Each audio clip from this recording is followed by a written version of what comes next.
ગાંધીધામ ખાતે કચ્છ જિલ્લા રાજપૂત ક્ષત્રિય સમાજના પ્રમુખ અને રાપર વિધાનસભાના ધારાસભ્ય વિરેન્દ્રસિંહ જાડેજાના અધ્યક્ષ સ્થાને 12મો સમૂહ લગ્ન મહોત્સવનું આયોજન કરવામાં આવ્યું હતું। કચ્છ ક્ષત્રિય સમાજના લગ્ન મહોત્સવમાં 74 નવ દંપતીએ પ્રભુતામાં પગલાં પાડ્યા હતા।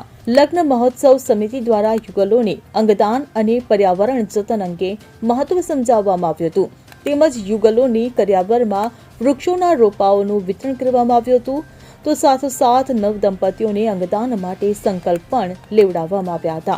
ક્ષત્રિય સમાજનો આ 12મો સમૂહ લગ્ન છે।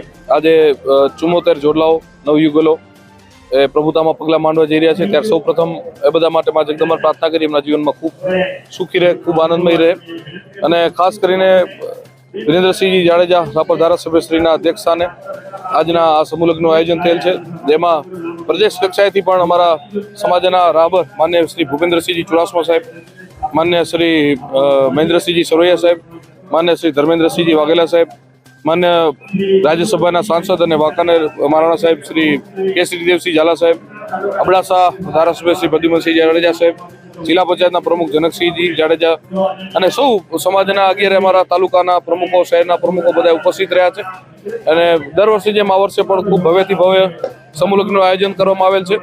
આનાથી એક સમાજમાં સદભાવનાનો મેસેજ જાય છે।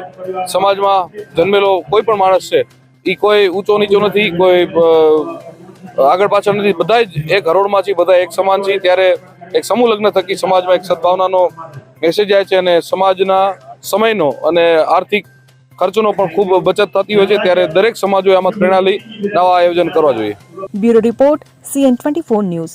હવે જુઓ દેશ દુનિયાની તમામ ખબરો તમારી આંગળીના ટેરવે। ઉઠાવો મોબાઈલ અને Google Play Store પરથી ડાઉનલોડ કરો અમારી CN24 ન્યૂઝ મોબાઈલ એપ।